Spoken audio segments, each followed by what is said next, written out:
matangi liuoga o fa lave lave ua sao pe lava o le aso malo na nganga pe o le lo malo na fuata se ai o ita e le po mai o nei mau mea ua tutupu mai ai ui i lea o te ono sa i se ia pele tai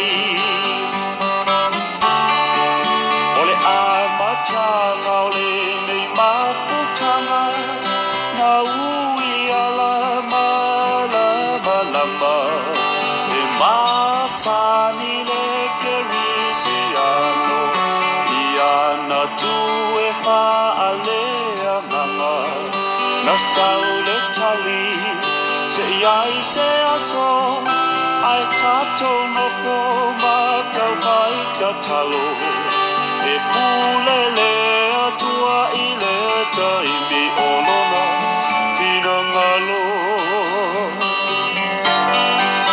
aue o le lofa o sili lea nai lo le auro ma le te leo mea o lo so i fua le whaamasino i o tato tangata lilo o ia lea na te tofia o e tolua ina ia whaatasia lona fina ngalo ia o malu e male fia fia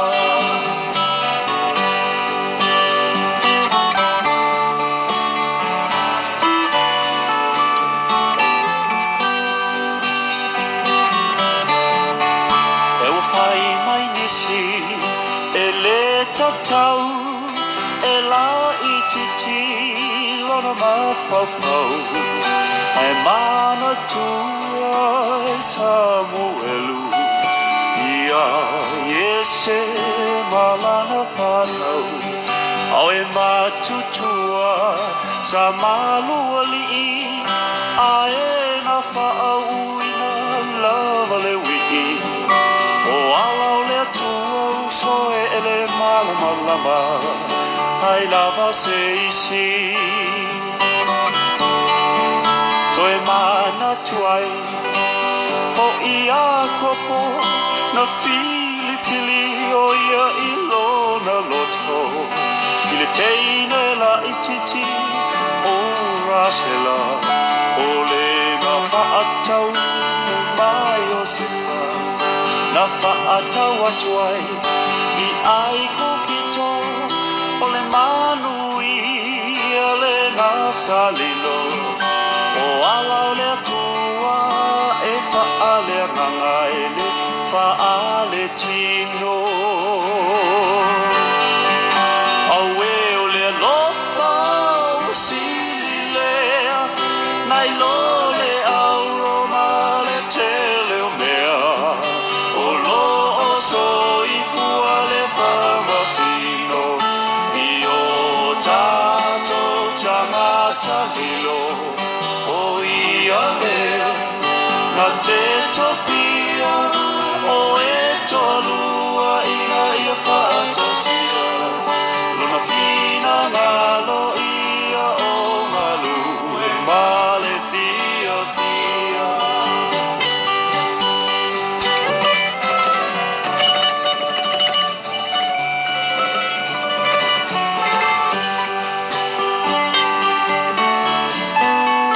e wale tio ai le whaata oto i le whawhine tau tala so o e le ai sona e se senga ma le tutulu o se whale o se uso e ua na o se tā mai titi a tā ele e tau pisi pisi wa aia nganga nai ua matu me i maalili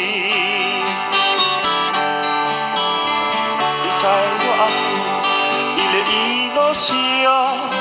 se la au e tu mai ai o ia o se suinga foi la uva ai toto no le e kalesia ai ui ilea o te whaamalosi awa o fuana o le alofa moni tau ulima o e mao mai le langi le tofi awe o le alofa o sili lea nai lo le au o ma le te leo lea o lo o so i fua le whamasino i o tato tangata lilo o ia le na te tofia o e tolua ina ia whaatasia Lona fina galo ia o ngalo e male fia fia.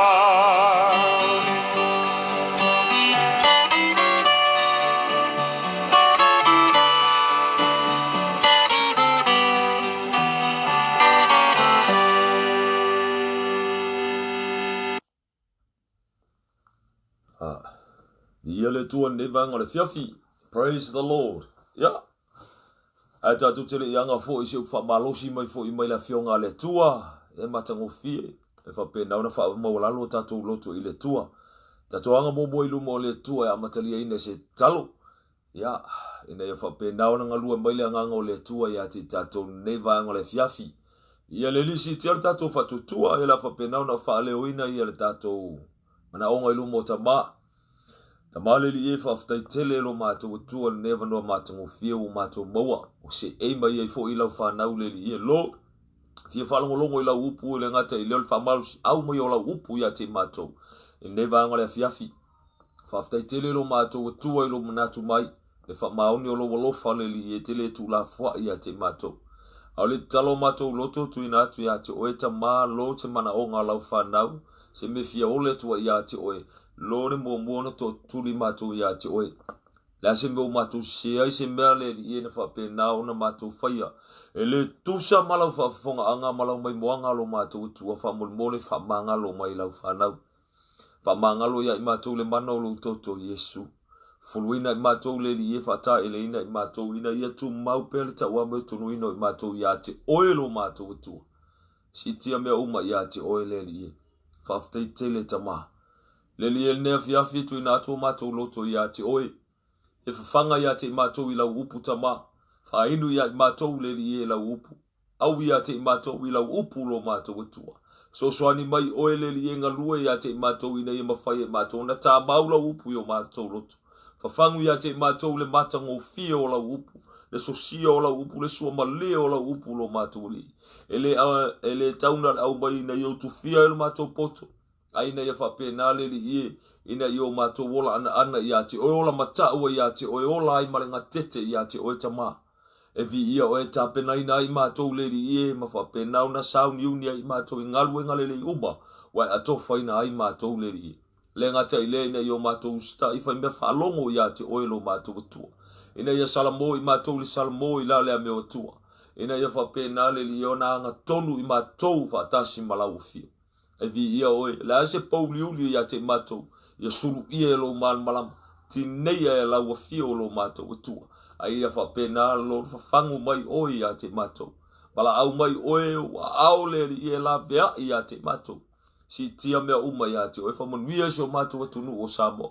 Whamanuia so se tasi o whapena o na auanga ia ili whamalosi o lau upu le lia nea fiafi. Lore vi ia oe. Lau wha uma mana i lunga ia i latou maua ne whasalaunga. Talai o mātou loto. Ngā lua i ai oe ngā ngapaia. Le ngata i lea lau wha uma mana i lunga o lau mea whainga luenga i whatau waa. E si tia le ia te oe. Lord, mātou te mō mia oe. Au noa malau fio e whaifua e mātou mea uma. Lord, e lea o ngā ia te mātou. Au noa malau fio le li e Lord. E whapena o na tawhi whea lau whanau. Si tia mea uma ia te oe o afo ninga luenga to i lalo. Whaia ina, a le lio le laurolangi le pauli uli e tau mawhai le li e le peti a te matou. Le manolo suafa ke wiso Yesu e tale peina ngā luenga to i lalo. E angengia pertanga vai o le manu malo le o lau fio yo matou loto. Ina ia whapena ona sanga tu mau se yo o le whapapau. Ona o e ke riso Yesu e ala tuaili ne tau. Amene. Amene. Amene ma amene. Via le tua. Via le li. Ia. E whatalo whatu. Sa bola atunu pele ne vango le fiafi. Ele sua whamanu malo ke riso Yesu. Whawheloa e tuaisi o matou ministry. O le Christ Crucified Ministries. Ia te o tō malama via le li. E whatalo whatu i nei tua asi na sina. Ta mā matua tina matua. Ia le ngata i leo uso matua whawhine. Te inani na yalo ma whanau. Ia le whangaloi na i foi au na le tua. Ua whapenao na. Nga whapea marita usuino le puvai o le ola. Ia wafo le whangaino le lafu maboe le tua. Praise the Almighty God. Ia le li. E whatalo whatu ia te o tō malama. E le suafa whapelpele. Le suafa manu malo. Alo tātou ali, whaolo ke riso Yesu, walai ona mau aile le leinga o tangata ma le tua. Via le li, whialama se meo e mau me ne whasa launga. Via ta mai tonu loa whiawhi o lau whawhenga luenga tonu o lau sa, o te whawhiloa i atu i ate oe. E whatalo whatu, inisi o la uso, o whapenao na mau ne whasa launga mo iso tātou tunu pele o Samoa. E whatalo whatu i ate o tou malamba i le ngata i lea, o nisi o whapenao na mau mai ale. Nei whasalaunga mai New Zealand, iau te whatalofa atu ia te oe. Ia le ngata i leo Hawaii, talofa, Amerika, whatalofa atu. Ia le ngata i leo masose vaenga o ke lope. Iau te whatalofa atu ia te oe. Ele suafa whapepele, le suafa manu malo, le suafa. Ua whapenau na tau ame tunui na i tātou. Le suafa ua whapenau na ifo uma, iei suafa uma. Praise God. Ia le li. Ia le nea fiafi, ia, o te langona. O le whaftai le tua o mawhai ona taitaina mailo o tō soifua. Le ngata i leo le ola al whatauwa al tangata e whatauwa i lumo le tua. Praise God. Ia al whaftai le li o lo maua e tātou le ola mare malosi. Ia o lo whapenao na mawhai e tātou e le ngata e whaftai le tua. Mo le whaitu toa o mawhai e ona tātou whafsangai. So e ui langa kako le whalea le wingo le whamtalanga. Tātou te le o lulu a au i le tino. Ia ai whaftai le tua, o lo whapena ona mawhai ona o wawai atu, ia ile ngata i lea o sau mai moa mai fo ilo, ne tangata. Ia leli, ia ngalue pele anganga o le tua ia te oe, a whai o lo ngalue le anganga o le tua ia te oe. Ia o le anganga lawana o le tua o lo whapena ona ngalue ia te hau. Ia leli, ai se alanga iau ia le upo le tua whamai, for we have that same spirit of faith. Praise God. Ai se a, o ke riso Yesu walai ona masani tātou. O te langona, tau te le masangi ro ne tangata. Ia, te langona o nisi foi o tau o te le masani iai. Ia, o ke, ia, ke le mailo iai. O ke langonga afa apea kala o ka ngafa. Ia, o ke langonga pipi o ka ngafa, so o ka ngafa. Ia, o ke langonga e makua mamao ase me fa penga o nga so o ai o ka ngafa. Ale me fa afta iai. E uinga le... E ke le malmalama ia te au, o te le malmalama ia te oe. Ai whaftai le tua. O le tua, e ala ia ke riso Yesu, wala i onka masangi. Masangi sea, onga, o le whatua tua le ia te ia. Masangi sea, ona o lana e kalesia. Ia le li, al whaftai na ilo tātua tua. Praise the Almighty God. Whaftai le li, a mo lana upu fo i whapenau na tapenaina mo tātou. Ina ia whapenau na whaalotu tele i pe tātou. Via tama, so e pupu ala se fe au ne fiafi. O le fe au fe al ne fiafi e whapena ona mai e toe. Sanga atili ai ona whatoma natu tātou i lo tātou tua. Le ngata i nā o le matau tia o le alofa o le tua i a te tātou. Praise the Lord. Via tama, ia le li. Iau te langona ia se tulou, iau nisi o tau o lo whapena ona o le ale mawhai ona uta ua o tau suafa. Il nei vanga le fiafi. Ia te langona ia se pule alofa le tua ia mau se avanoa i lungo sispol kalambi. Praise God. Ia ona mawhaila ia le ia pe a whai e fina ngalo maali lie ia i o tau. Langa le mawhai ona o whai se mea mo mua au noa marita i ala le tua. Longa lua pe a le awai e fo i o tau fina ngalo e kewa o makola ulau inga aku se suafa o sisi. Ia ai whape nga i fo ila ia le onga whape solo. Ala le me wa abai e fuolo ulo ngoi lungo ke le manga abai lo ngoi Praise God. So e uia uma me ia lo mal. So e via le tua ia tu fatalo fatu yusom tu fafine. Ne va ngole fia fia le ngata ilea o la to fo e fili fo e ma fa pena ona multa e mai fo ia. Ne Paul Kalambe ia ele ngata ilea ila to fa pena ona talia ina mai fo ile invitation as your mato ne ministry. Praise the Lord. Or Christ crucified. E fa felo ia to ia te o to. Ai ui nei mau mea uma. Au noa male tua. Ia ka alofa le ia tātou. E whaia fua uma mea uma. Ia ngā vela ia lole au wala. Nge ke iwa whao ia le tangata le vi ingo le tua. Ia e tā alofa i lo tātou tua. O ia le nā e whapena o na patino ia le vi inga. Le wha manu ma le whanene inga. Aisea. Langa o ia. O le vi inga e le tua. O fua i o lau nguto le tangata. E le whapelanga le pese i o longu kore ngā kapata o le me sauba i le loto le tangata. O na whaleo ina la ia le lolo whaipa. Ma wato e lana vi inga i lo tātou atua. Awani o tātou whao le vi inga o le li. Awa foine a mai se vi inga i lo ne tangata langa i le patino se vi inga i a tia. Praise God. E au fo i a tia o nisi o taime e whapena o na e te me sasi ele fo launga. E whamau lalo loto i le tua aisi alanga o e ma au tātou te mo mia le tua. Au nola male tua le tātou savalinga ia tā lofa ia te tātou. E mawhai alanga wha makalakalainga i o tātou poto. Malo tātou i loa. Ia au noa male wha unga male mana male ta iala o le anganga o le tua. Ia. So mai le au soi. E le i ufo ia songa kaungu unga le lei. A le whaftai le tua. A ola ke me kakala i le tua le whaitoa. Ia le mawhai unga kuwaku sisi makapungi. Ai a ofo la ke me kapungi i le tua le whaitoa. Famale upoleli ele mafai stangata tu atu matala. So le matautia la nao le tua. Le tātou te au auna. Iai le matautia la nao le tua. Le tātou te ifo. Iai. Praise the Lord. Nei vainga le fiafi. Whanganga le upo le tua e whapena ona. Pick up pai tātou savalinga le neva yaso. Le wo mai wholonga tono neva yaso. Te langona o le aso lunu le aso nei. Ia a whai o le aso lua nei a te oe. Ia. Vi ia le tua a whai o le stofi nei. Ia vi ia le li. O aso le vai aso o ngai ai lau ka lenga i le aso ngei. Ia vi ia tama. Vai ka ko ngei, kia ka ko ifo i le aso. Ia e ka ko le ifo i le nga whai le aso. Ia nga ka alofa la, ia le ia te tatou. A whai o e lau tuspa ia e se mare matango fie. Praise God. Ai a whai e le e sau tuspa ia. Ia o te toe tu ia tu ia te oe, o te toe wha marosi au o tu ia te oe. Le atali i o le tua, le afine o le tua, ia po le usua kirisiano. Ia pole aingo le whātua tua i o ore tangata lotu e se marta aua. Le iai o lau tu spaia. Tau li maina le hard copy ia pole kuspaia. Lea, kuspaia. E le teimi fo le e kako ke le fongi. Download ai le app i tonu. Ia e le teimi alo vai vai ma au lau ke le fongi. Uma lau tara le ngā kalingale i loa lau ke le fongi. Ia e kai mi fo le fai mai le sio lai fai kaulang kuspaia. Ai e se alanga po kalame le makamaka ai. Ke ia le maua. Praise the Lord. Alfa ftaila ile tua mai ese non taua. Ia tamba. Ia. Taua tele ia te tatou. La tatoanga le upo le tua e afoi. E fai tauina le fiong pa ia le tua le vanga le fiafi. Ia ngā ua mai au ngā pipi ia kulunga le kako screen. Ia le tatou tusi fai taua le mata upu ia ma se foli fai upu ia. Le ua fa pena una oto mai a mai se fa marusi au mo tatou. Romalom tapu e valu. A matalo foi tau foi upu e tolu sumal valu se fai wina nam ta upu. Ia ngale lua foi upu. Ia usila fa fonga le au foi tau wina. Fabale upa la apostolo Paulo e lantusi na avele e kale si e roba. Fabala na tau tinonga. Apola na upu nei. Famai awa ua o mau tinoa. E le mawhaia e le oti. Po le ola. Po angelu. Po ali. Po e malolosi. Po mea wai nei ona po. Po mea atali.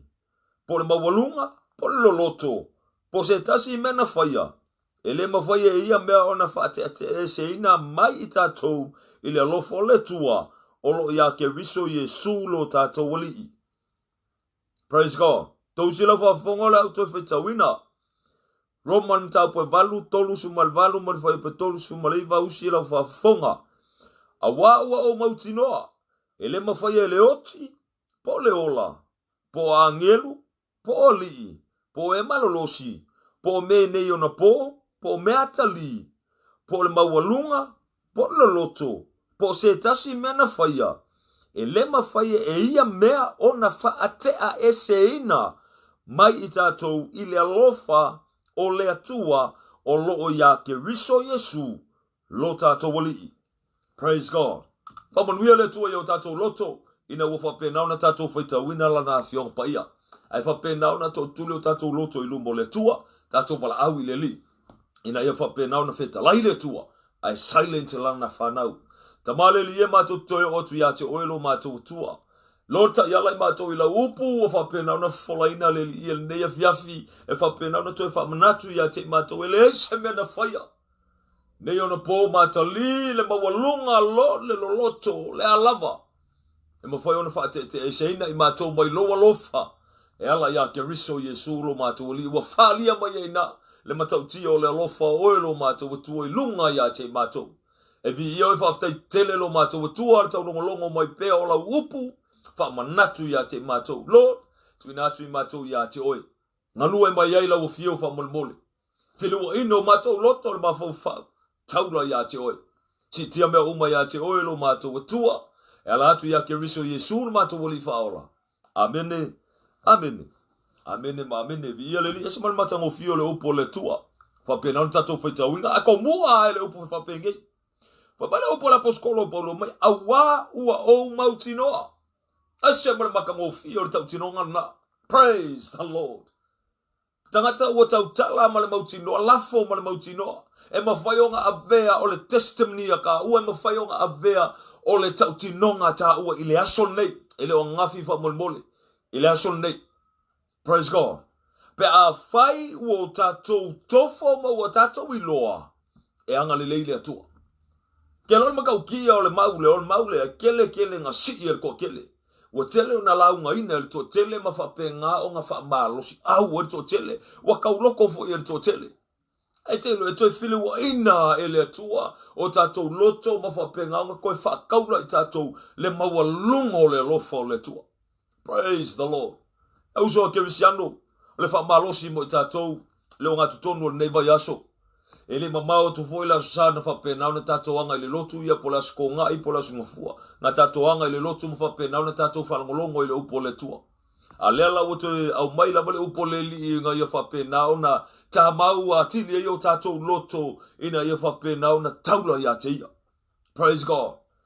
O te langona e ele taime whapena na ua umaku lea susa ia o lea sunga fua manga ngafi. Mangingoa nga ye se meo ngai whapenga o ngā ngofa whatu ulu ia te oi. Se meo lo whapena o na confuse ai oe le ngata I lea o se meo whapenga o ngā lungala lo o ile wholanga. Praise the Lord. Aleka ko ke pepese I le tua ma whapena o na tātou au ngani I le tua o tātou o le whanau o le tua. Langa le upu le tua e au I lana whanau o le momoli mai lana whanau o le polo misi le tua ia te oi maa. Praise God. Ai ke lole me maka ngofia lo ka kia I kongi. E uinga le lua verse len ka kofeka uinga. Au loloto na mali matautia na mali ato toa na o le alofa o le tua le tangata. The end of the story.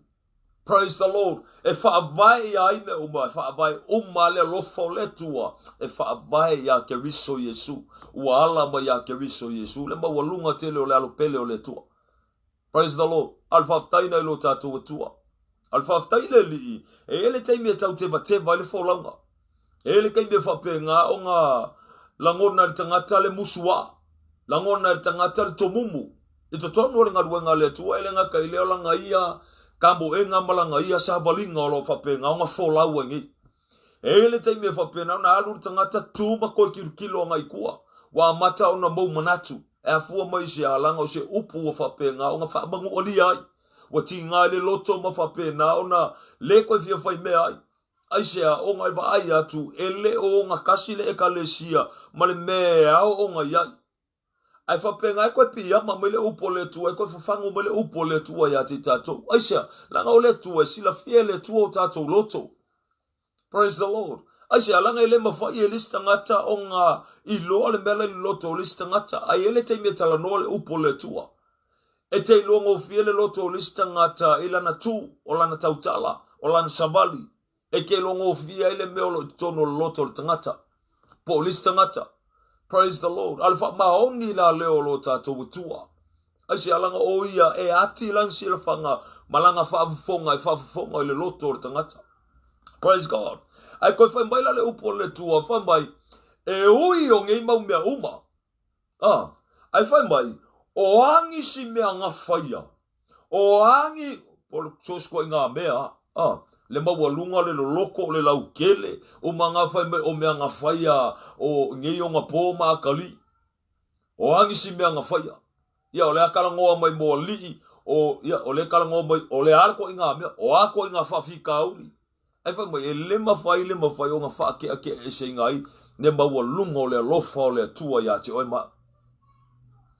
E la le kaimi e le mawhai o ngā avea wha excuse e kā kou le mea lea. I le tūfo i le leo na tātou ola, i le pule tātou i a tātou me whai. I le tūwha a le ia langa le whai mai le upo le li ia a uaruala e whaileanga sala e kou mau alo ngā lofa i a tiao. Le e le mea kā wawaianga i e mea ngā. Pata ore tangata o le tala no mai le upo le tua, ore tangata ua ia mauti no alo nā tua. Le ko muanga ye le foi upe tolu fu malvan. Praise God. Ese mal matango fie fa mai awa ua o mautino. Langa ile mafai le tangata na ia lafo se upu pe ale mautino. Praise God. Ol makango fie langa. Ele kai me fa penga nga ngingar fe awole tua fa manatu fe awole tua kui mai le tua. Amu ia ye or tangata e fa pena na avele tua e fai mon fa tua tuanga. Ele ngatala ile ar tangata o lo fa pena na taula lo na fa moi ile tua. Le tangata o fa pena na surrender ile tua, tangata o fa pena na fa me fa longo ile tua. Le tangata o fa pena na ye le fa unga o le tua ilunga ile ngatala ile ar tangata o lo fa pena na avele tua mona tua. Praise God. Ele fa per kama fo ile le se tulo wa o le tato ile lotu por ko nga me fa le kawanga o le skama fa simea. Pato le te tala noa mai mauti noa le ato lo loto le ki confessa i lumo le li. Le ngakala o lumo le whawonga o le tua ai maisele le lo tangata. Le matautia te le tua o le te au na iai. Le tua o le te tawina o lo tama. Praise the Almighty God. E la le kaimi e whapenga o ngā whamangu alia i tātou i whamakalanga ngiska ngaka. E le ngaka i ngā o mea ua o kawinga le loku. Le kako kewa ai a koe le o ngā kasi ma le upo le tua. O ngisi o mea o lo whapenga o ngā kufsili a te tātou. Ai whamele upo le li e ui o mau mea o manga e mawalunga le alofa o le tua ua penga o ngā whaalia mai a ke riso Yesu. Alonga maka ngofiela ngā. Praise the Almighty God. Whaftai ai le li. E le taimi e te whaalongo i nai i le u whaale le wa e le tue fiam le lotu. E le taimi wa e ngofo mai koe vava ia kuaia. Ua e le koe fia whai mea. Le tala noa e te tono le aingo le whatuatua. Le tala noa i ngā i tangata fo i lea se kulou. Le ke kau o lo uso o lo kua finge. I le tu whale anganga. Au tangata nei o lo whapenga o ngō lato sungu ia le kau i lo pākua. E kamole aka mai luma au mai lo kua o ka se mama ai o mea lau mai kua. Ia ngā kamilo la i le kala whapea au le whai mai sao ia ka ika. Praise the Lord. Alwhaftai le li. Lana o tō telo niso e tātou o kō whakumonga inga ia le o langa al whatuatua. Waka kō le fia whai mea ia maka kō whaangalo ia ma le tua. Maka kō le fia au aunga ia i le tua. O ngā koe fo ia ila ia le o tātou i le o langa e whapenau na whasankau e tātou i le li.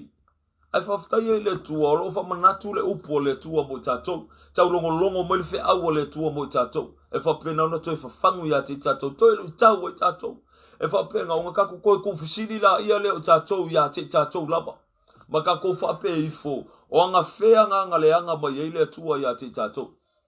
Penga yese vai pangoa kako savalinga por kako kamo enga ua hanga leanga mai e le tua. Bi ia le li. Langa o tātou whaftai e le li le whaamata lafo. Le whaamanatu ino nisio mea e whapenga ngā upu ia i le tangata le tua makua inga i le tua. Se tulo wa a.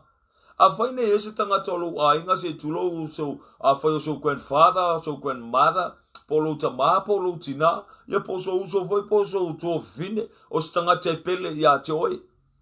Taimia o mai kakalo i le tua, e le iau mai e le whaamalo longa le li. ele fa pela ele iau mai ele fa malolonga le li inga fa pela ele tua ina le yo le fa fonga mai le tua au le meu tupu inga ua maliu lola tangata lea na ko kele nga ungisi wala ko kua ia fa mai o fea o ia le tua o liskanga ka wa se ya mal fa ko kua mai le li ma fu mai me fa pea. Praise God fa mai o fea o ia le tua fea nga ia le tua ke mia o mai lu kinga saka kalo ma fa pengalo ku tamal le tua ia la vea ilu tina au le mele ka ku ki manga o ai kelo se me mari a ko fa bulang e ka ko le lolo ma ma ka uki o le mele se tu lo wala fa fonga nga a faingi o le ma e tangata lea ma fa pe na na afia tangata lea o nga o le fa tamala o ia tausia ina o lona soifua maloloina se tu lo wa a faingi o tangata ula ia ka ko ilo ke le fa ma ia bo mriskaliki bo el ka ngesa mangisi fa mai e ngai ngi fo se kulo ia mangongi le anga i fo ia ele afo ia le fonga o tangata le avanga ia ula Yamba yar kamba fo ile ele ngakala o me fa penga ya o ngisi o me fa ai ya ngola ia le meta to te mana na o ai fa peso le ambel fa malo longa le to fa manku ila ile le tuina ale winga lor fam talanga ke wa ave fa fo se ile ola tanga tale ke le la me ole le ma fuka malo ta ma malo kingal kai mi le ola ya wo o bole kai mi la fa pela ba yo kwa la uba kwa so ifu ya wa ko ngau manga u yenga yo ko fa ola ya la so ile opportunity ya ka ku aka lo fo ya ka ku yon kupule o me fa pe o ka ku ko inga ila ia le ole tua maka ko fo ifu ole tua le mafu anga wo tir tanga tale ole tua le mafu anga wale anga ile mele ole tua le mafu anga wala i unga ku kupu me fa pegi o feala o ye ile tua ya ese mal fa tai ile tua le wingol fam talanga fa tai le tala no ala tangata e kala ngoa fa pe o la ile tua o le tua ya fu ai pat ako mai le kaula ingo me uma na tele o ilo le tua e ila ngisho tato e la te me fa me tato te fa tua ile tua tato tonu ile tua o ya ile tua al me tato tele mafuta fa tasima le tua a ese matango fio le upu le fa mai e kaukala ma le mautino ina wa fa pena na tato iloa inga wa pio tato maftanga male tua ka ko kofru so moni o le tua ele ngata la ile a wa fa pena na fa mon wi ba le tua ya ti tato ma fa pupura tato i va venga ese le tua na ia faia ele ngata tato wola ya fa pe fo so fu o listangata. Praise God langa o le mari la le ngisho la kirisiango o la fi manga e va ai va venga kikele fia manga ola ko ke faia va venga kikele e ka lo faia ka ko e ke lo va venga piko silinga maka ukia e faia le to ile olanga tangata inga wo suia le to lo wolanga suia le to lo wolanga. Praise the Lord alfa ftaina ilo tatu tua o lo la te mi tatu te fa tanga ina ile tua ia itato o le tua nga ke suia itato nga ke fa pulaina itato ma fa penga nga osi le tatou maftanga fa tasi maia ma fa penga nga ma tatou mata ma tatou fa longo ele moni ma fa maoni o le tua le la yer tau tinonga le apostolo Paulo e nga fa yatu e ma fa yo nga avea o le tau tinonga ta ua langa e ma fa yo nga ausia ta ua le upolo fa pena o tau tino ma ele apostolo Paulo ele afia filingi e au mai ati tatou so e ui ala ua fia afe kausanga kalu o nga mai ma fa malolo ele tu fa manga baina ele tua nga luenga o ila tongne patolo soifu ale tua o le tua ale ngasa ya le apostolo Paulo sa mafuka ye le apostolo Paulo ya songa o le tua ale nga le mafuta ba tato le asonne ai au mai ale upoleli ya te tato ina ua tato fa tua ya te. Praise God ma fa penga nga a vea o ia mo tato fa tuanga wa ye le fa mo o lo tangata e ala mai ai wala ba uma me uma mai le tua e ala mai ke riso Yesu. Praise the Lord mo fa penona fa alia mai le lo fa tu no le tua so ila riska mi ko pole pole ngi o ka ko se kulowa pe foi la fa mai le va o ngi la langi ke mi ngi o la langi ya ye mal malam mai me fa le nganga au tangata fa le nganga mal malam mai me altino to mal malam mai me fa le nganga Au tangata tino ia nga o ngai vaenga o me alikingo e malmalama e makwangi ngefu fa solo a ko i me falenga. Praise God. Ai fa mele upole li ele mavai lo popole o nga koi fa popo sisi kupi ko i lo wola.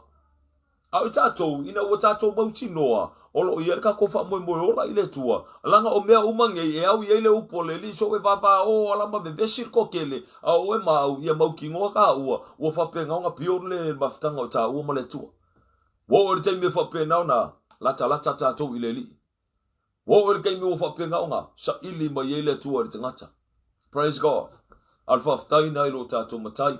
So e ui alanga pisa il fa ma ile alungi il coronavirus ma fa penga nga kam foi li sia va nga saifa fa mari sia va nga o le mea nga osia fa mari sia va nga o le fa ma fa mari sia va nga o mea nga fa e malo inga ia fa penga nga control ka nga ya langa ya wa ya le upole tu i mea nga.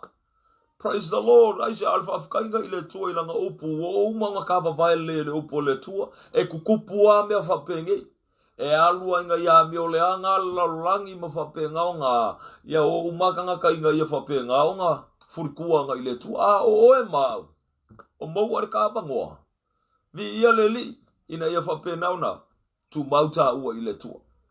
Praise the Lord.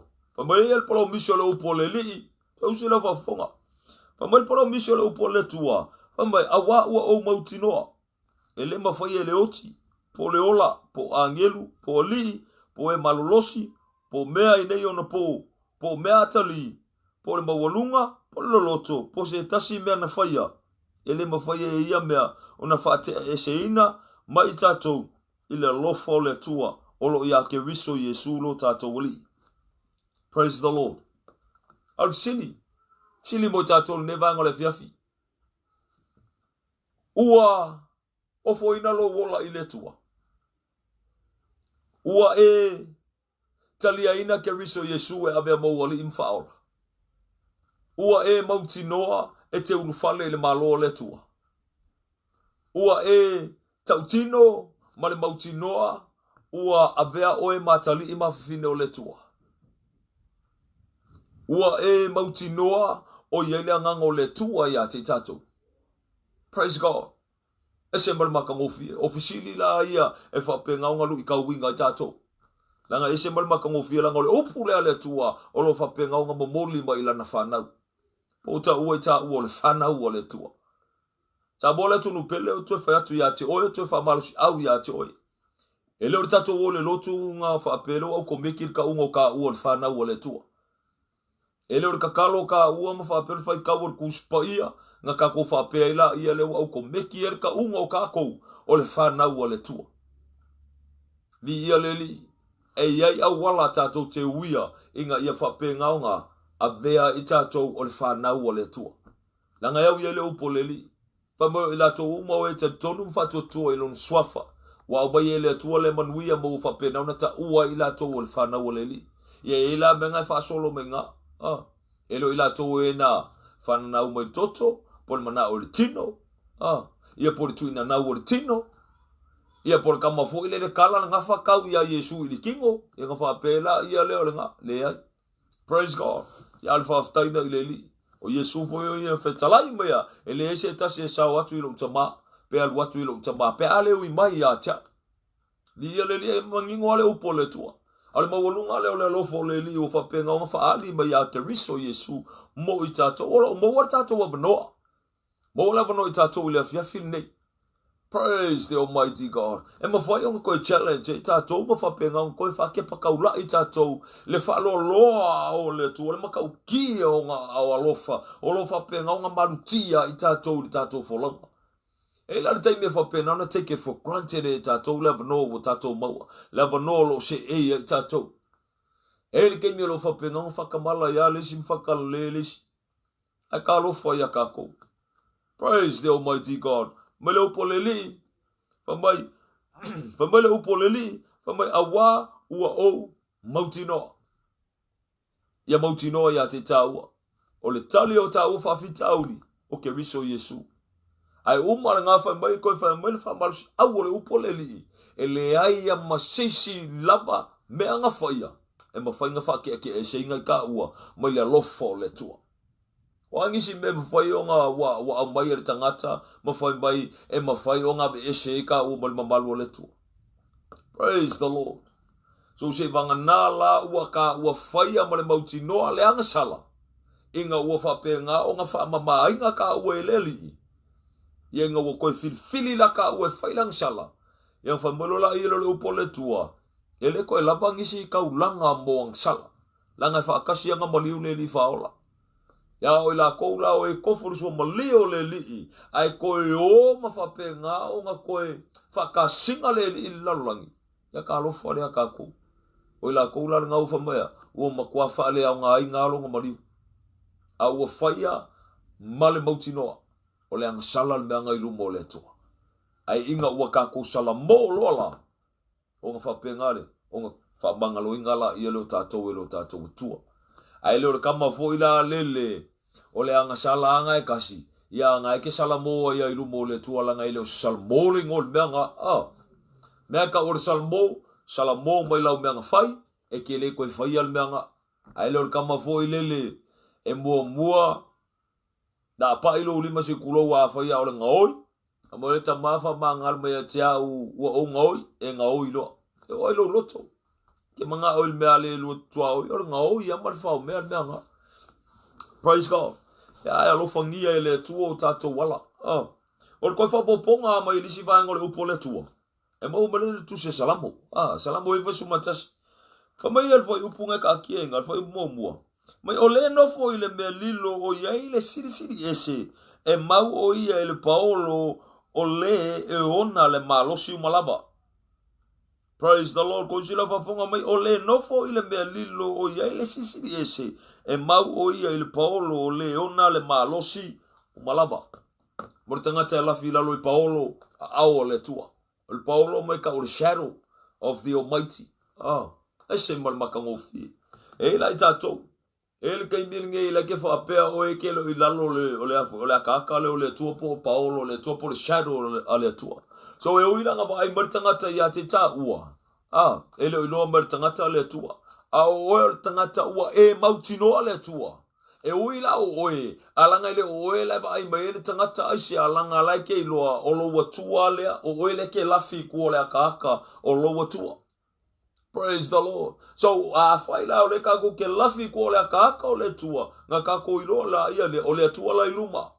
O le atua lai a malua i tātou o ia lava lai tua. Longa winga o tātou le senta o le atua lai a, e ufi maluina i tātou.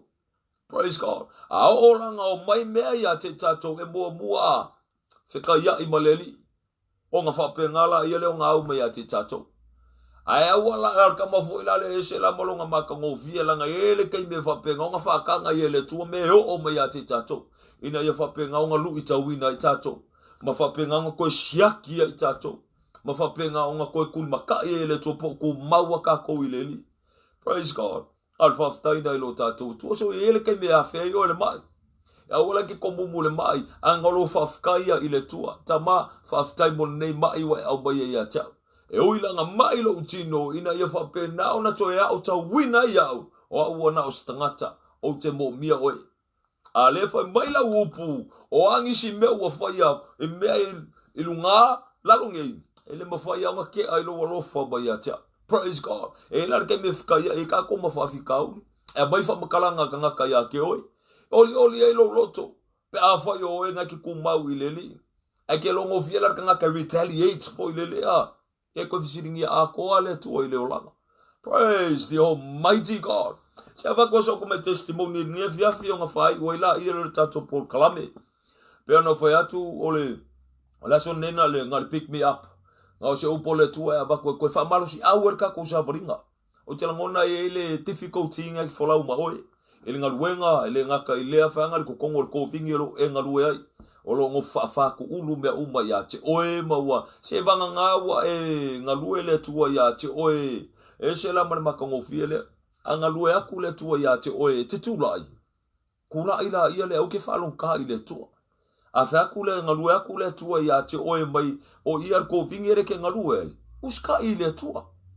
Au nge whai e ka ko le opposite. o fa mai le tua ke ngofo ala wa fa mai fa mai le tua ke alu a o fe kala yo ko fo ile tua ya ke o fa mai ke kula ai mai alu ala wa fa mai le yo ke ngofo ka lo fa ya ka ko aya le ka ko fa long kaula ile li inga ye fa penga asia langa nga ole tua nga ke sila fia itato asia langa o yang na faya itato o yanga o uma o nga yele purpose le tua bo e ma praise the almighty God ke ba ko skuma testimony le ile fitu tausanga talwai ya le wakala wanga fiku ka usanga kalwai ile time yeah ile fitu tausanga talwai oh sorry not fitu tausanga ile about 9 years ago iba tausanga talwai ol makua so wa frigelo wa ile la atola na fitu tausanga nei ai batu stama testimony le o te fa matala tula ya te o ele o se vi ingo ma o mo to lua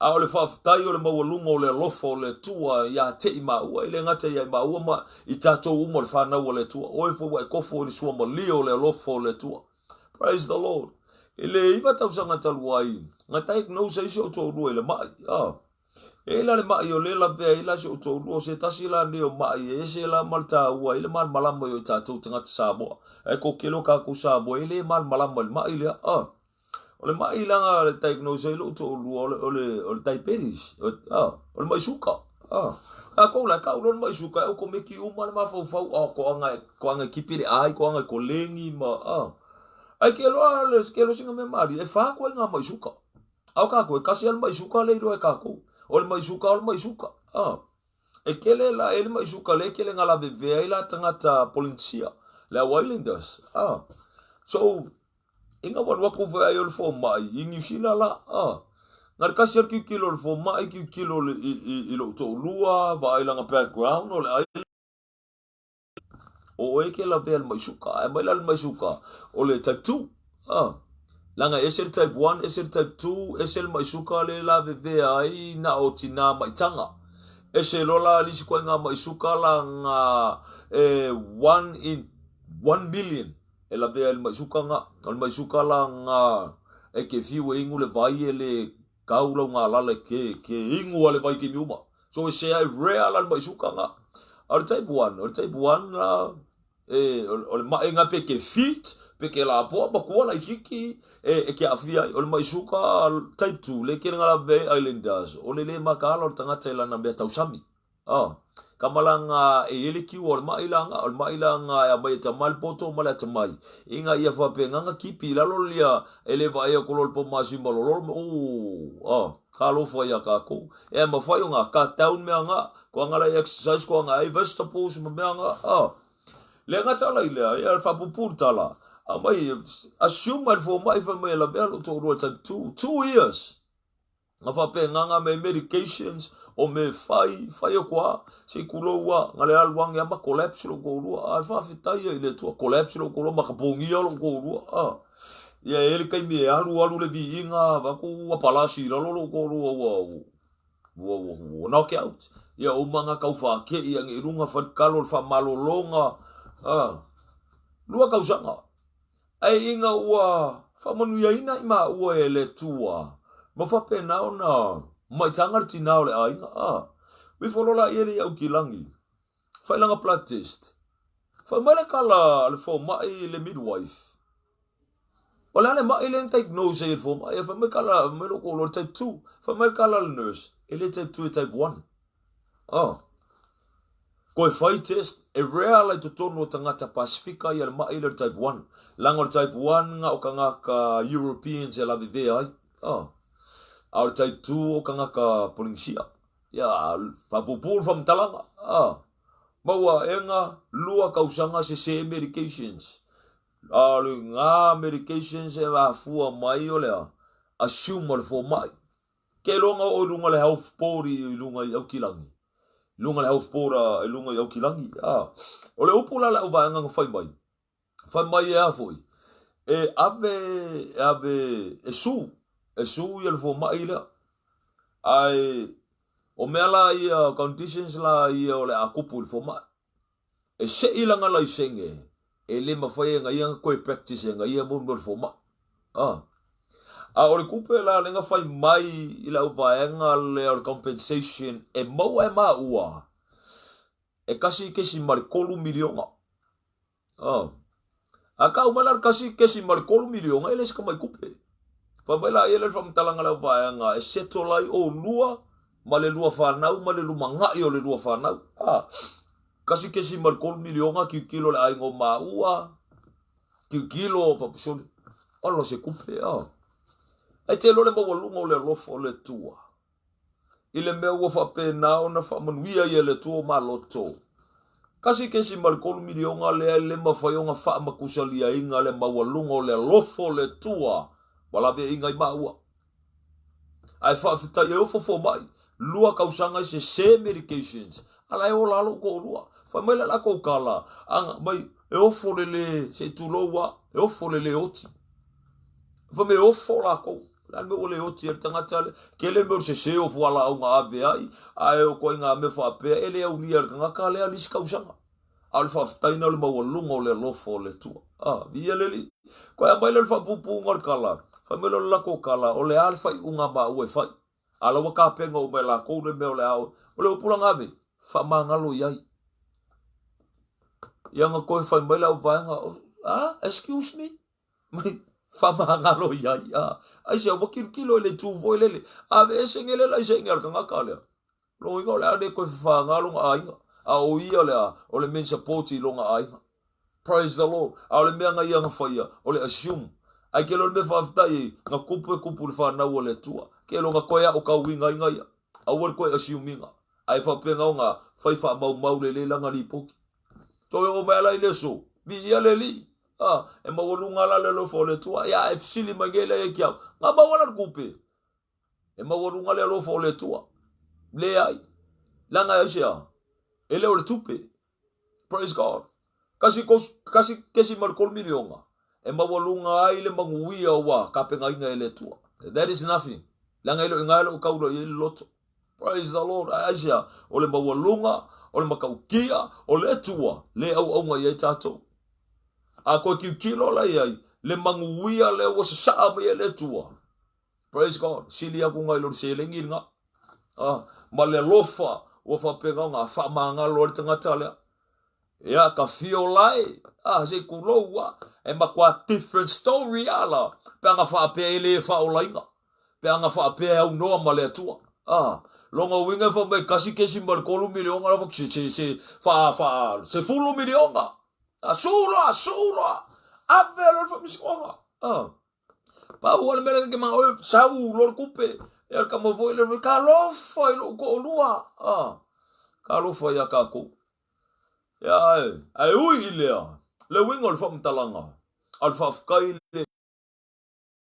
Ke mau me uma. Al fa maongi ngol upo le tua. Le ala ye le upo le ale li. Le fia feeling le mafai se me nga fa ke e senga ka ko mala lofo le tua so o mala le so ya la so i fua so ko ro la o la so ko ro o fa ka ya ile li praise the almighty god ya fa ka nga ilo tato tua sa bola tu no pele la uso ke visiano ele ke mi ke struggle lai ele ke mi nga fa pe nga o nga e ka u felu fisasi oi ele ke mi wa ele mautono ele ke mi wa ka maso salo ilu molo tua no kaula o ile upoleli kaula o le fa maongi o le tua ko ke pa kaula i o e mai ko manga ko nga ilungo sa kaulo i lenga kau ilungo sa kaulo mai o ka ko nga salapea fa mai o ia nga sui kulanga ya ki ka nga family ngina lon toto a wa ita wa ina ia maua so ta wa vanoa ta to te urfale le malo le tua praise the lord ele taimi la wa fa pena ona fa yel fifiringa tonu ma le poto le tangata inga wa sa ili mai ile tua le tangata maua i tangata bi ia le li o le kaimi nga o le alamatanga na lua maftanga mo le tua o i nga o le a eva ai e le maka uki o le tua le pepese ko kele o le au kirisiango ma le whanau o le tua o vea to ela toli o le tua la fafini o le tua nga i kele i au sia lisi la sanga o le makua o lo wola fale nganga praise god fingau praise the almighty god se apa ui lalo ko kuli fa ko ese ile li ko kui lunga finga u ile tua ai se le ko kiki ya o Le koe kiki a kingi ka ko folanga. Ai koe whamangaku ia ke oe. Lele ia ore kei me kingi ai. Ai koe kiki a kingi. Kiu kilo i mei ku kupu nge laulangi kei mingi. O le aka wa ai alanga. Praise God. Ua koe kiki a kingi ka folanga. Koe kiki a ore kei mea. Si kia i ele tualanga i ka lesia. Su e ko ngaska bangoa. Praise the Lord. A whailo a ua wo oi ko ngā wa mawar ka wangoi ko ngā. Ko mau oi lo i ngā. Ai si alanga koe au i ele upoleli. Whamai wa ai oi ngai ku. Ngi ke wai pau. Praise the Lord. Ko mau oi lo i ngā. Whinga oi lo i ngā. O a ma losi o kokoe a ke oe. O le a seola o kokoe a ke oe. Ia whao ngā toa mo le tua. Ko e whawhia fia i lo tātou tua. Ko mauro whakokua i le li. Le ngaka le ngā, ai wa aia ko kau kewa mailo ko rua, o lau whanau, ko oere ka māloa, o oere ka ikai ora kou ainga isia, la ngai ka ikai oere nganga o le tua, whamaro si au iai whai tina, wife, children, ka ko whingau i le tua. Praise the Lord. Anu ma kau avelo to rua, kau avelo whangau, ai oere ki a ialo ko rua malau whangau, ai la arunga oe, ka lofo ia ka kou. O aia se kasi e whapengau nga lua e ku iai ma whapengau whamalosi e leu po le tua. Alofo iai. Aisia, o ka ngaka ngai ka waso wi whale anganga. Pe ia le mesa iai ka ua. Ka waso whale anganga. E mo umia lea. La via ingo la tō nganga. Praise the Lord. E loa whaftai e le tua nga le la sa whinga luenga. Ale mea nga whapengau koe whakepa i e le tua. E le keimi ka kou ke Oli anga o ka kou iu pula whale anganga o ka kou maka. Ai koe wapa aia i la tō o e ka waso whale anganga. Whai mai a o le taime o tiri tangatanga sala. E whano noa ai le tua. Praise the Lord. Ke lunga challenge ai molo tangatanga leila. E whano noa le tua i le o tiri tangatanga sala. Ai amu ia o e mahau. Olo maua le tāwanoa. So ko fia la maafe. Milionga o tangata. Ua whioti se tulou. E le talia ina ke riso Yesu. Tutulu e whafonga o le tua. E o i le aso ni se tangata woti. Le aso nei. E le whai se whiwhilinga tonu maripoto. Ta lofa. Tutulu e whafonga o le tua. Aisea. O le aalu le ngofoanga. E le saungia mo le tangata. Ta lofa ia kako. Ai via le tuolo o maua le tāwanoa. Whinga hau e ka ua inga. Kula ia i a vea ka ko ore kōr ka la lelei. Praise the Lord.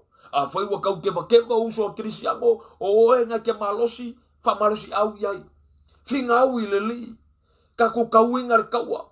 Ia sa o are kaua e kauinga e ka kou. Ore ka ko kaua e koe whamangaku. Kaua whaleanganga. Ele kau ka kou rikingo. Kaua whale anganga ka kou. A whai o se kasi o uso ku whawhinge. O lo whapengao ngā solo mua mamole. Whai kio, whai kakala. O oe, lai kei lor me sao. Whai iai. Para, sista, awat koe whai kala. E ki ngā mo le me whai kala. Salmo i lumbo le tua. A i lo me taumo no me whai. A oe te alofa i le. Awe ke ngungu. Te alofa i le tua. Awe ke ngungu.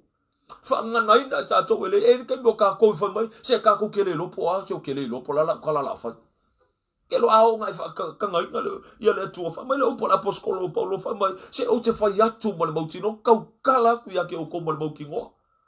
Whamai, e kei mi whekalai e sūranga au so, whamai ako oe kala i longo whinga ngalo. Au ako ke kau ma ako oe ku kele loa, au ako ke popole.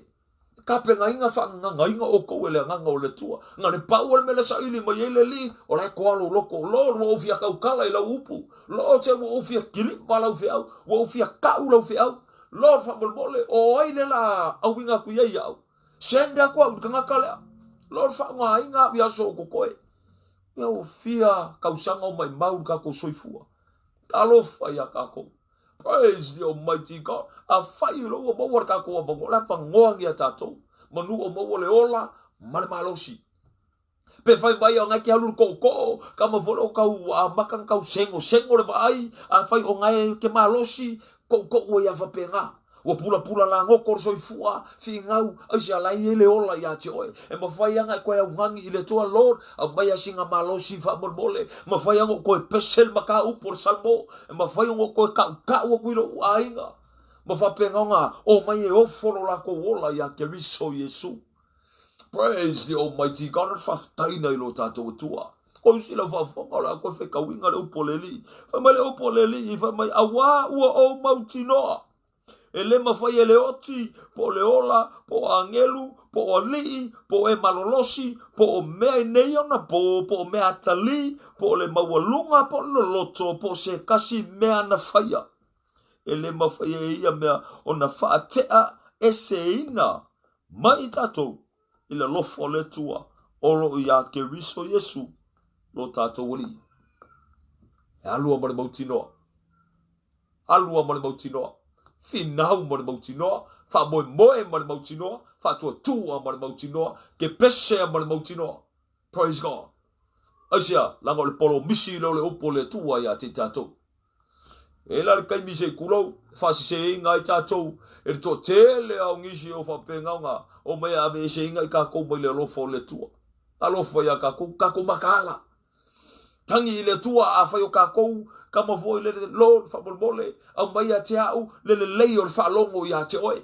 Fa pula inga o mata le inga ia le leila vai. Se vai le ngai mar makango fi o le me o le lotor tanga tai lu mole tua. Lord au mai a te au upu fa la i au upu fa malosi au e ma fai o reach out to i lau e kalesia le ngaka i le ma fai o kala inga i lo finangalo ia ma o lunga i lo vi inga a kile ngo wola makau ia te oe. Aka se makango fi amanga ia e le tua me o se kalofa o lo watali ile na o lo wa findel na. Fa mele o pole li mai o le asole ngei. Fa mea o kei no ai o oe o lo watali. O oe o lo wafafine. Praise the Almighty God. E se mare makango fie. Ai loro kama fo Lord fia mo sa ka pare fo. Lord fia mo sa fa fo ka lo fa ya ka ko. Fa la ka ko ngau i me o le asa ungi le tu su. Praise the Almighty God. Vi ia lo tatou tua. E ila risi kaimi e whapenganga pese loto tangata. Ala kanga kaile i loka ukala se kuroua. Sa mola tonu pele. O au taimi e o tele i whaola ina. O kele i lofa i kau kuspa ia wha Samoa. Kele au kusio ke whai kau kuspa ia wha Britania. O kele i lofa i kau kuspa ia wha Samoa. Kele au ngisio upo kau kalai. O kele i loka kau kalai. Kaya ko kikilo mai fa so se pe o se palangi le li ia ka lo fa ia ka ko. Ai fa fetai le tua inga ua fa penga nga saola le or kakalo i le tua Lord fa mole. A o tawina au inga ia mawhai ono o fai tawina le tuspa ia Samoa. Lord fa mole inga ia fa penga o nga au mai upu fa lai au upu fa malusi au e mawhai o nga o karango ai. Praise God, Lord, au mai se loto mama ia te au, se loto toa, e mawhai o nga ukili vai lau fe au, fa ngā ia te au ia so to Lord, o kele ia o nga ja un kuspa ia, o kele malmalamba ila upu, e leli e whai a o nga mai o ia te au, ha o tawina mai au, ma wha apupula mai ia te au, le manuia, ma le sosia o la upu, praise God. Ale maka ukianga o le tua, le tātou te au na iai. Bi ia le li, o le me mawhai o na tātou au sia. Sa moa le atunu pele mawhai nga au sia e tātou. Ai onga o tātou e mawhau negative. Ia langa o au e le lengia ua onga. Langa o au ke le roa kaukala. O au ia o ke ngofo au e le esa umanatu e whaia. E le peo ringa ka kou e le tua whapenga. Ai a o la nga ka kou lafi lalo paolo o le tua malosi. Nga ka koirola ia lea ele o i tātou. A o le, o lo mua, o lo muri. Praise the Almighty God. O ia le na. Mele o por tangata na iopu, ko kele o ka kouwhai mahi, o le whako or ka ngakangi o iopu a keiloa. Ma ka ukia i or kalangoanga le tua ma iopu. E o le whasiusi o ngā la, o marikusinga. Whamale o por ka ngakangi o iopu, lea li ie. Nga o wilo o ele whalongo taringa. O le mea la nga whapenga, nga lua i whapenga, ka ngaka leo iopu mwhakokua i le tua o nga sa whalongo. Ai ingo whafsa nga i ma le tua, kala ngoa ma le tua, whamelang kau ki ngonga, mai leli i au le ngei ua ova ai a te oe. O oe o le mata ngo fie, o le sisiri ese. Praise God, whamaila ia lea, o i e whapenga o nga o ngofo ai i le fuefu ma le lefu o salmo i a te oe. Praise God, makau kia ke lea. Ia leli, o le matango fiel na, wamaila upo la apostolo Paulo, whamea, a wā, ua o mautinoa. Praise the Lord. Io ka kou mauki ngoa, tau tala ma le mautinoa, tu lai ma le mautinoa, ka lai ma le mauki ngoa, pese ma le mautinoa fa fia i lo tua ma le mautinoa fa tua ia te ia ma le mautinoa ka moe ma le maukingoa sa ili ma le mautinoa tu i ma le mautinoa ma la au ma le mautinoa e ke unu fale ma le mautinoa fa manuia mai ale tua i o tatou loto. Praise the Almighty God. O fai u tatou ta male li e whaftaitele mo la upu. Whaftaile li le whafango mai a te matou. Whaftaile o tau longo le li. Whaftaile whamaoni o lo falo matou atua. Praise the Almighty God. O ai se tasi o manuia lato loto o na oelo matou li. Lord pa iane pa ifo le mana o la wafio. Taina lo matou atua ile meolo fina ngalo ia oe lo matou li e fa pena na tapenaina fa penaina matou awina atu ela o fio lo matou atua ia fa pena na tutula i mai ni to la ngal wenga o ila to ele fefe e tau ala ngaina la upumoni lo matou atua e fa me fa longo ia te o nganga pa ia e fa pena na taula ia te oe le fa moe Lord oe fa pena na sa ili malo ia te oe mi ia oe lo matou li i oe fo se tasi wa fa pena na fa maulalo le loto lo matou atua liu walo fonga pa iane pa ifo le li ina wa fa pena na to atuli ma le mautinoa ia te oe mi ia le li mi ia oe lo matou atua tamale li lo lau fa nau tu ina tu ia te oe so matou atu nu pele o sabo nga lue fa wa oe lo matou li le mo fa no matou fa se mea no ma la fio.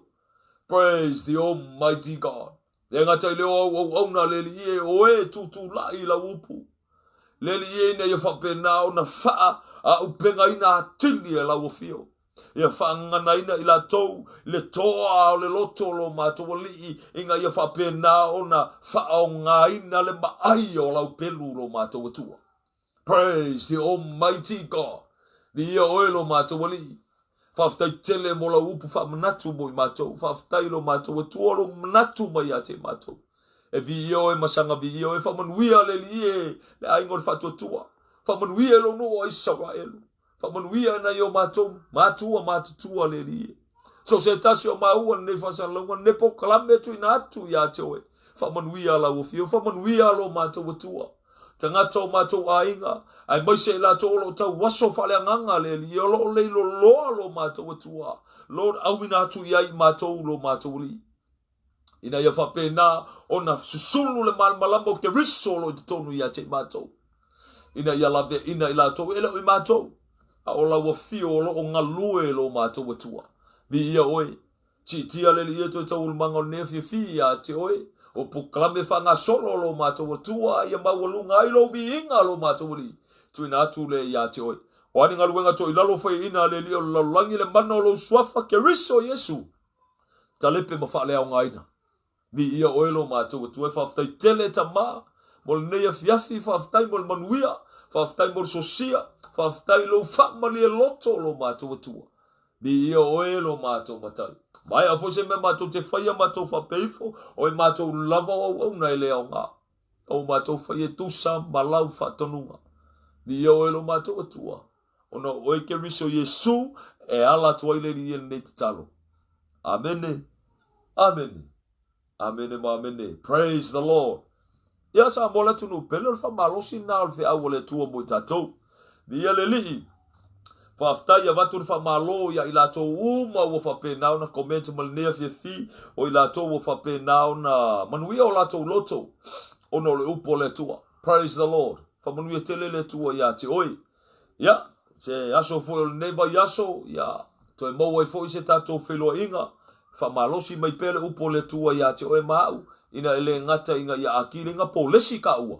Ya ele ngaka ile alfa penga inga kili e peo ka ua ya war ka ko ka moenga mar ka ko sa baringa lo tatu ye nei ba ye mana tua ko i kiki ya kingir ka ko folanga le mafai o nga fa makusalia inga ya kinga lo feka ya i mal a ingo fa tua di ka mirngi le mafai o nga fa kusalia inga ile mangui lo fa tani mai mo tatu.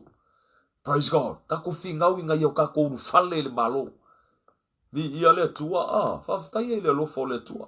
Whamunu ia tele sa mo le tunu pele ne vaenga le fiafi le whamono ina fo o lo taimi te whanongolongo i fo i le upo le tua mai so matou nei foi ministry ia le mo se taimi ia to mo foi la ia le stato felo inga so ta inga lungo le ia lunga la vol nei por kalame. Praise the Almighty God. Ia watu foi fa taimi fa malo ia te la to o fa pe na comment mai foi ma a mai foi upu fa la ia upu fa malo si au e se o matou ministry fa tai tele lava ele ngata i leo o to o nga fa tauli mai na pe mo se ina pe o nei por kalame. Vi ia le tua fa tai tele mo lau ngaluenga o lo fai fa mo ia tele le tua ia te oi mi le ngata i lea ia feel free if you comment feel free if you private message mai foi lo neta ngata ia feel free private message mai bo mia se talo ia ngala wi fo lama message fo tono le mato ministry ma fa pe nauna no fo talo fo so mato ministry mo oi ia la lava se mea la fo se mete fi fa facili ai feel free ia fa pe nga message ale molo ka kia le email li ale al mato ministry pa wi fo tono le mako page ia ele me fa le fa ngo fa upunga la va nga fo ile o sau ole like la monisi me le like mar share ia pole like ia male heart ia pole ia pole fa kalia oi ia o to le masangi lo media ia if sini mengi ki au se kuloa e makwale ia mo so mal mala pal me ka media ia o ia ila ba ila to lo nga fa pale media ia fa malo ko fo ia ile media team fo ia so mako ministry ile taita inga fo ile sunga ile awa o ia Larry ia le ngata ile ia mole uso ia Ralph ia fa pe fo ile uso ia Austin la to ne lo fa pe na nga fa pe mole media team praise the Lord ia le ngata ile ia fa pe fo fa tu ia Lucy praise the Almighty God ia fa pe fo fa tu ia Amy ia ele ngata ile ia ba to fo fa malo ia ila to uma wo fa pe na filia fo mulmutai pe mulmuli followers fo nepo klame ia le li ia le ngata ile yo ai ngata tasi fo so mato ministry fa mun ye tele tu ia ti oto ia le li ia le ngata ile yo wo mai masan praise the Almighty God ai ngol fa to tu fa mun ye tele tu ia ti oto fa mun ye le li fa nga malo longol ne fiafi ta yo enga to ala usu nga wenga ia na yalo mafana ya onga fa mun ye tele tu ia ti oto ono le suafo Yesu amen amen amen amen God bless.